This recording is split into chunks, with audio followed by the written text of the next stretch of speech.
नमस्कार दोस्तों, ट्रिकी गुरु अमित गुप्ता के YouTube चैनल में आज आपका फिर से स्वागत है। दोस्तों, आज मैं आपके लिए लेकर आया हूं एमपी पुलिस 2017 की ऑनलाइन परीक्षा में पूछे गए सामान्य ज्ञान और विज्ञान से कुछ ऐसे प्रश्न जिससे कि आपको पता चल सके कि एमपी पुलिस में किस तरह के सामान्य ज्ञान के प्रश्न पूछे जा रहे हैं। तो सामान्य ज्ञान और विज्ञान दोनों ही प्रश्नों को मैंने इसमें सम्मिलित किया है ताकि आपको अंदाजा लग सके और आप अपने तैयारी को सही दिशा दे पाए। तो आज की वीडियो में हम देखेंगे कि कैसे कैसे प्रश्न पूछे जाते हैं एमपी पुलिस में सामान्य ज्ञान और विज्ञान से।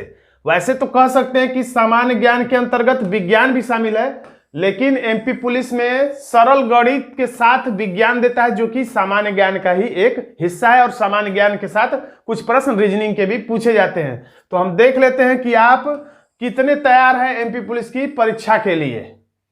देखिए, आपके स्क्रीन पर यह पहला प्रश्न है। इसमें पूछा जा रहा है कि न्यूनतम या बिना रसायनों के प्रयोग की।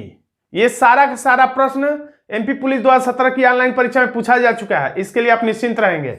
न्यूनतम या बिना रसायनों के, देखिए यहाँ पे लिखा है बिना रसायन, क्योंकि रसायनों के प्रयोग से मिट्टी की उर्वरता की क्षमता में कमी आती है। रसायनों के प्रयोग की कृषि खेती प्रणाली का उपयोग, खाद के अधिकतम निवेश, खेत अवशेष और जैव कारक का उपयोग क्या कहलाता है? तो यहां पर हमारा आंसर हो जाता है जैव कृषि, यानी कि जैविक कृषि इसको कहा जाता है, जिसमें रसायनों का प्रयोग कम से कम या एकदम नहीं के बराबर किया जाता है। तो इसमें हमारा आंसर हो गया बी। अगला प्रश्न का उत्तर खुद से देने का प्रयास करें, उसके बाद मैं उत्तर इसका बताऊंगा। इसमें लिखा है कौन सा कथन गलत है? गलत कथन बताना है। तो इसमें लिखा है उपकला उतक फुफ्फुसीय पिका के स्तर में उपस्थित होते हैं। विकल्प बी में लिखा है उपकला उतक में अत्यधिक अंतर कोशिक जगह होती है। सी में लिखा है उपकला उतक की परत पारगम्य परत होती है। उपकला उतक पशु के शरीर में रक्षी उतक होती है। तो इसमें हमारा आंसर हो जाता है बी, यानी कि कौन सा गलत है? तो इसमें यह गलत है, उपकला उतक में अत्यधिक अंतर कोशिका जगह होती है। अगला प्रश्न है विज्ञान से, सेल्यूलोज को पचाने के लिए दीमक के आंत में क्या होता है? सेल्यूलोज को कपास में 90% होता है, जो कि पचाने के लिए दीमक के आंत में क्या होता है? तो दीमक के आंत में प्रोटोजोआ होता है। हमारा आंसर हो जाता है बी। अगला प्रश्न देखिए, वह प्रतिबिंब जो पर्दे पर प्राप्त नहीं किया जा सकता, यानी पर्दे पर नहीं उतारा जा सकता है, उसे हम किस प्रकार का प्रतिबिंब कहते हैं? तो आभासी प्रतिबिंब को हम पर्दे पर प्राप्त नहीं कर सकते हैं। तो हमारा आंसर हो जाता है ए। ये सारे के सारे आंसर आयोग के दिए गए आंसर है, इसलिए आप इन्हें याद कर सकते हैं आराम से। इसमें अगला प्रश्न, जब विद्युत धारा किसी तार में प्रवाहित हो रही होती है तो तार से होकर गति करने वाले कण क्या होते हैं? तो इलेक्ट्रॉन होते हैं। हमारा आंसर हो जाता है डी। अगला प्रश्न देखिए, यहां पर पूछा जा रहा है कि पुरुषों, महिलाओं और बच्चों की आवाजों में अंतर के लिए कौन जिम्मेदार है? आपने ध्यान से देखा होगा कि जब आप बच्चे की आवाज सुनते हैं, महिला या पुरुष की आवाज सुनते हैं, तो सुनकर बता देते हैं कि वो बोलने वाला व्यक्ति पुरुष है, महिला है अथवा बच्चा है। आवाज से हम लोग पकड़ लेते हैं। तो वो किस कारण से होता है? तो इसमें आंसर है घोष तंत्री के चलते ही हमें पता चलता है कि आवाज बच्चे की है या महिला की है या पुरुष की है। महिलाओं की आवाज पतली होती है क्योंकि इनका तारत्व तो बहुत ज्यादा होता है। पुरुषों की आवाज मोटी होती है क्योंकि इसमें ध्वनि का तारत्व तो जो होता है वो कम होता है। तो हमारा आंसर हो गया यहां पर ए। अगला प्रश्न देखिए, प्रदूषित हवा में सांस लेने से होने वाली बीमारी कौन है? तो चेचक प्रदूषित हवा में सांस लेने से नहीं होता है। पीलिया भी विषाणु जनित रोग है, चेचक भी विषाणु जनित रोग है और सांस लेने से नहीं फैलता है। हैजा भी दूषित जल पीने से होता है, यानी कि दमा जो है एलर्जी से संबंधित रोग है और यह प्रदूषित हवा में सांस लेने से बढ़ सकता है। तो इसलिए हमारा आंसर हो जाएगा सी। अगला प्रश्न है, एल्यूमिनियम ऑक्साइड का विद्युत अपघटन उदाहरण है किसका? तो हमारा आंसर हो जाएगा यहां पर अपघटन अभिक्रिया। आंसर हो गया बी। अगला प्रश्न, ये एक तरह से रिवीजन क्लास भी इसे कह सकते हैं या अपनी जानकारी को आप आंक सकते हैं कि आपने कितनी अच्छी तैयारी की है। अगर आप इसमें से अगर 25 प्रश्न 30 प्रश्न में से अगर 20 प्रश्न का भी उत्तर दे लाए जाते हैं तो समझिएगा कि आपकी तैयारी ठीक दिशा में जा रही है। उस फाइलम का नाम बताइए जिसमें पशुओं में जल संवहनी तंत्र होता है। तो इसमें हमारा आंसर हो जाता है डी यानी कि एकाइनोडर्मेटा। इस संघ में जितने जंतु होते हैं वो सब के सब समुद्री जीव हैं, यानी इस संघ में समुद्री जीव होते हैं। अगला प्रश्न है, पृथ्वी का चुंबकीय क्षेत्र किस ओर निर्देशित करता है? तो उत्तर दक्षिण की ओर निर्देशित करता है, इसलिए हमारा आंसर हो जाता है उत्तर, यानी कि चुंबक हमेशा उत्तर दक्षिण की ओर रुकता है, यानी उत्तर की ओर रुकता है। हमारा आंसर हो जाता है सी। अगला प्रश्न है, जीवों का वह समूह जो एक दूसरे से मेल खाता है निम्न में से क्या है? तो वो है प्रजातियां। जीवों की प्रजातियां होती हैं जो एक दूसरे से मेल खाती है, उसे प्रजातियां कहते हैं। अगला प्रश्न है, चमकदार रोशनी के प्रति संवेदनशील आंखों की प्रकाशग्राही कोशिकाएं क्या होती हैं? तो चमकदार रोशनी के प्रति क्या संवेदनशीलता होती है? तो शंकु जो कोशिकाएं होती हैं, शंकु कोशिकाएं जो हैं वो चमकदार रोशनी के प्रति संवेदनशील होती हैं, यानी कि कलर के प्रति संवेदनशील होती हैं। और राड्स वाली जो कोशिकाएं होती हैं वो चमकदार रोशनी के प्रति, तेज रोशनी, तीव्र रोशनी के प्रति संवेदनशील होती है। हमारा आंसर हो जाता है। अगला प्रश्न है, निम्नलिखित में से इस एक को टीकाकरण द्वारा रोका जा सकता है? यानी कौन सा ऐसा रोग है जिसे टीका लगा लेने से पहले ही आप टीका लगा लेंगे तो उस रोग से बच पाएंगे, तो रोका जा सकता है? तो इसमें यकृत शोथ यानी हेपेटाइटिस, जो कि एक तरह का पीलिया है, इसे आप अगर इंजेक्शन द्वारा यानी टीका लगवा लेते हैं पहले ही, तो आपको भविष्य में हेपेटाइटिस वाली बीमारी नहीं होगी। बाकी कैंसर, एड्स और मधुमेह के लिए कोई अब तक टीका नहीं बना है और न शायद बन पाए। अगला प्रश्न है, निरोग रहने के लिए स्वास्थ्य एक निर्धारक कारक है जिससे कि केवल दक्षतापूर्ण कार्य कर सके, केवल मानसिक रूप से सतर्क कर सके, केवल समाज में सक्रियता का स्थान सम्मिलित रह सके। उपयुक्त सभी इसमें आंसर हो जाए, क्योंकि अगर स्वस्थ व्यक्ति की पहचान इनमें से सभी है।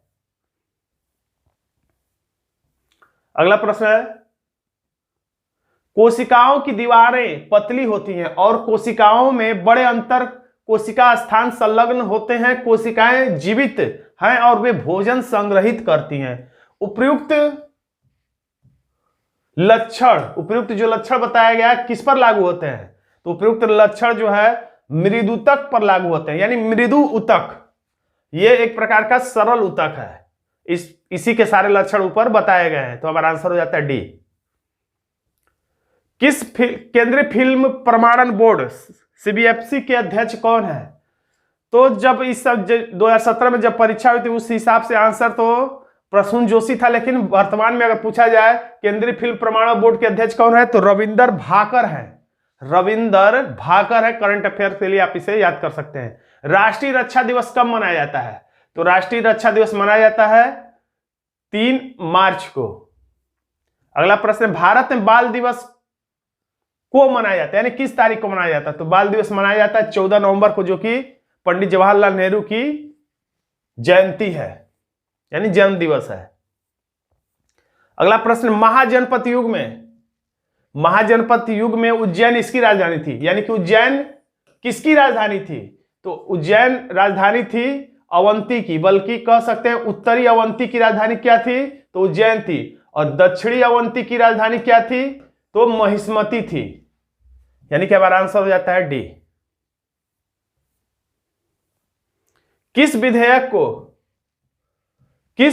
को मात्र लोकसभा में ही प्रस्तुत किया जा सकता है? यानी कौन सा ऐसा विधेयक है जिसे केवल लोकसभा ही में प्रस्तुत किया जा सकता है? यानी कि साधारण अगर विधेयक है तो या तो राज्यसभा में भी पेश किया जा सकता है या लोकसभा में भी पहले पेश किया जा सकता है, लेकिन धन विधेयक ऐसा विधेयक है जो केवल और केवल लोकसभा में ही सबसे पहले प्रस्तुत किया जाएगा, यानी सर्वप्रथम शुरुआत होगी लोकसभा में। उसके बाद लोकसभा केवल 14 दिन के लिए राज्यसभा के पास वो विधेयक भेजता है, जिस पर राज्यसभा के पास कोई भी विशेष पावर नहीं है। वो 14 दिन बाद उसको वापस धन विधेयक को लोकसभा में भेजना ही भेजना है। और इसके लिए एक और जानकारी, लोकसभा में धन विधेयक राष्ट्रपति के बिना पूर्व सहमति के पेश नहीं किया जा सकता है, और अगर प्रश्न पूछे कि कोई विधेयक धन विधेयक है या नहीं है, इसका निर्णय कौन करता है, तो कोई विधेयक धन विधेयक है या नहीं, इसका निर्णय लोकसभा का अध्यक्ष करता है। लेकिन दूसरा प्रश्न है कि धन विधेयक राष्ट्रपति की पूर्व सहमति से ही लोकसभा में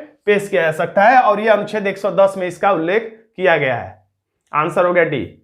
अगला प्रश्न है, निम्न में से किस दिन को भारत में राष्ट्रीय बालिका दिवस के रूप में मनाया जाता है? तो इसमें हमारा आंसर हो जाएगा 24 जनवरी। 24 जनवरी को क्या है? राष्ट्रीय बालिका दिवस। अगला प्रश्न है, अमरकंटक जी किस जिले में स्थित है? तो ये एमपी का विशेष प्रश्न है, तो इसमें हमारा आंसर हो जाएगा अनूपपुर।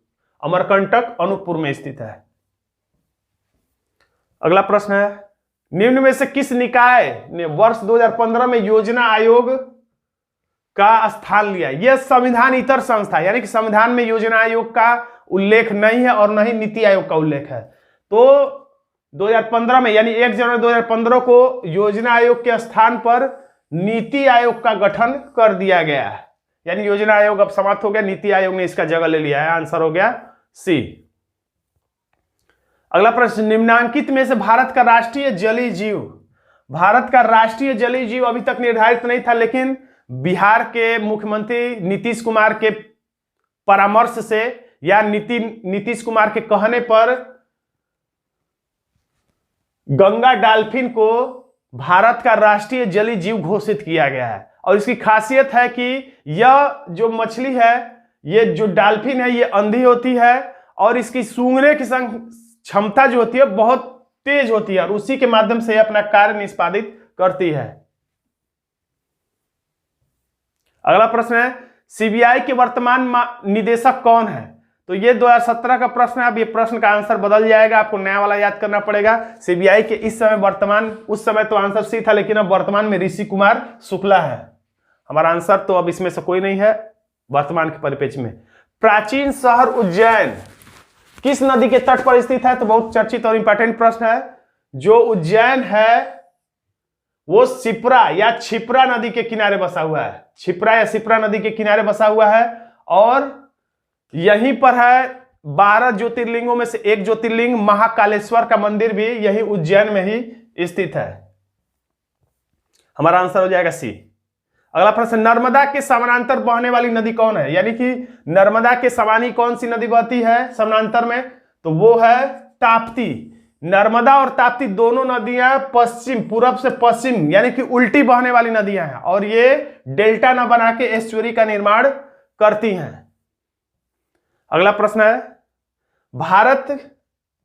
भारत के ग्रैंड ओल्ड मैन के रूप में किसे जाना जाता है? तो भारत में ग्रैंड ओल्ड मैन के रूप में, ग्रैंड ओल्ड मैन तो नाम ही में दादा शब्द छुपा हुआ है, दादा भाई नौरोजी को जाना जाता है। इन्होंने लिखा था poverty and British rule in India, और धन के बहिर्गमन का सिद्धांत इन्होंने ही दिया था कि भारत का सारा धन ब्रिटेन की तरफ बह के जा रहा है। जिम कॉर्बेट राष्ट्रीय उद्यान किस राज्य में स्थित है? तो आप गलती से मध्य प्रदेश को नहीं टिक करेंगे, क्योंकि मध्य प्रदेश का पेपर है, लेकिन इसमें आंसर है, क्योंकि मध्य प्रदेश से बाहर के भी प्रश्न एमपी पुलिस में पूछे जाते हैं, तो इसमें आंसर है उत्तराखंड। जिम कॉर्बेट राष्ट्रीय उद्यान कहाँ है? तो उत्तरांचल या उत्तराखंड में स्थित है, और यह भारत का सबसे पुराना राष्ट्रीय उद्यान है। आंसर हो जाएगा ए। अगला प्रश्न है, दुनिया में सबसे बड़ा मुक्त साहित्य महोत्सव भारत में सालाना आयोजित किया जाता है, इसे क्या कहते हैं? तो इसे जयपुर साहित्य महोत्सव कहा जाता है। ये जयपुर यानी कि गुलाबी शहर कहा जाता है, यहीं पे आयोजित किया जाता है। हमारा आंसर हो जाएगा ए। बिहू त्योहार मुख्यतः कहां मनाया जाता है? तो ये भी एमपी के बाहर का प्रश्न हो गया। बिहू मनाया जाता है असम में, यानी आंसर हो जाएगा बी। अगला प्रश्न, आबादी के हिसाब से भारत का सबसे बड़ा राज्य है? मध्य प्रदेश पुलिस में पूछा है, लेकिन ये बाहर का प्रश्न हो गया, क्योंकि सबसे अधिक आबादी मध्य प्रदेश में नहीं है। हमारा आंसर हो जाएगा ए, सबसे अधिक आबादी है उत्तर प्रदेश में। तो दोस्तों, आज का ये वीडियो आपको कैसा लगा कमेंट बॉक्स में जरूर लिखिएगा। वीडियो अच्छा लगा तो वीडियो को लाइक कर दीजिएगा, इसे अपने दोस्तों में शेयर कर दीजिएगा, और अभी तक आपने हमारे चैनल को सब्सक्राइब नहीं किया तो सब्सक्राइब जरूर कर लीजिए, खासतौर से एमपी पुलिस के छात्र। धन्यवाद दोस्तों।